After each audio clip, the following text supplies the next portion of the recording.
Good morning, afternoon, or evening, depending where you are right now in the world. Welcome back to Thumper's Lockpicking. I thought I'd do a video on putting back the lock I just picked from Funky Monkey, so I could help you guys out if you don't know how to repin after you get all the pins out. So let's take it that you have an unmummified key and maybe you're just unsure about the key pins. So just stick the key back in if you can and simply drop the pins as you have it in order back in. There should be, even if you don't have a key or whatever, if you took it out in order, they should all be flush. So I'm going to set this off to the side, hopefully without spilling it. Then I'll take the Bible, um, I'll stick it in there, and I'll go to, since there's 5 pins, I'll go to the third pin. I take the third pin out of the tray, put the spring in, okay, drop the pin in,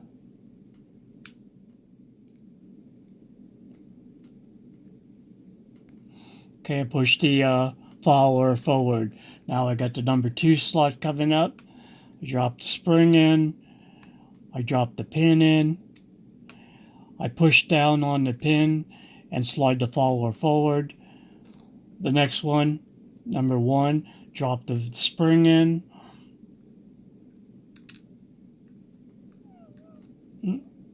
get a hold of this small pin here. Okay, drop the pin in, push down, follower forward. Oh, it just came out of my hand. I moved forward too fast.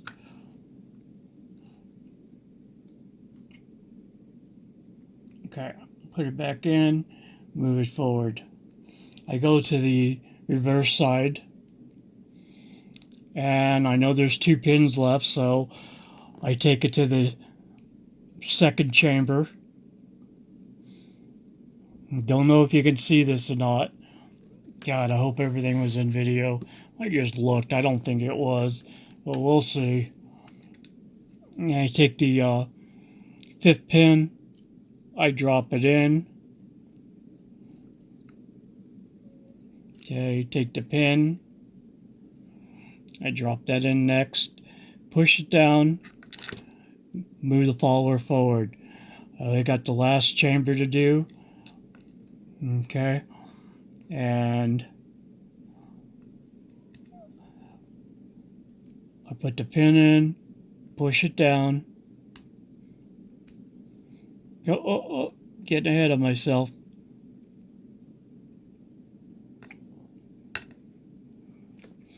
Yeah, start it. Sorry about that, guys. Hang on 1 sec. Okay. Forgot to put the spring in. Okay. Last chamber. Kind of hard to see. Don't know if I was in camera. Put the spring in. Drop the pin in.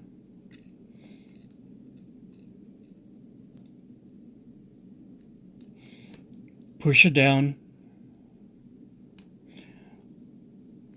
And move the follower forward. Now sometimes you want to mark with a different type of lock, with a cylinder lock. You'll mark the front so you know you don't mess up on the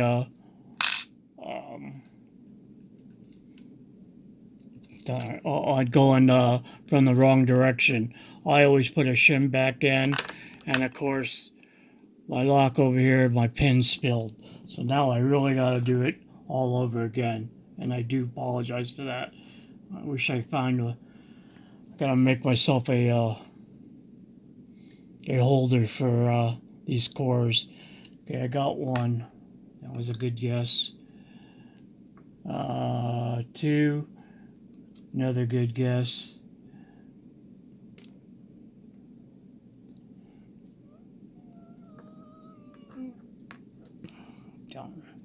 I'm sorry about that. 3. I'm not not sure about that. Let me see if the rest of them look good. Yeah, I can't believe I just guessed them all right. Okay, so they're all back to being flush. I'll take it and I'll offset it a little bit. And the reason I use the shim is I don't want any of the pins from the top here to get caught in this little groove here. So I'll put it off the side with the shim, push it forward, turn it, pull the shim out.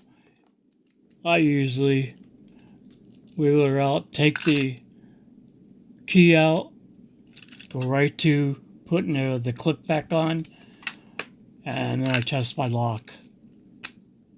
Perfect. Back together. One reassembled lock. I hope I explained it right. I hope everything was in video. If it's a bad video, I'll delete it and I'll make a new one. Other than that, thank you for watching. Please hit the like and subscribe button. And please, let's not set a bad example for our sport. Don't put your pics in anyone else's locks unless you have explicit permission. All right? Thank you for watching. I'm gone.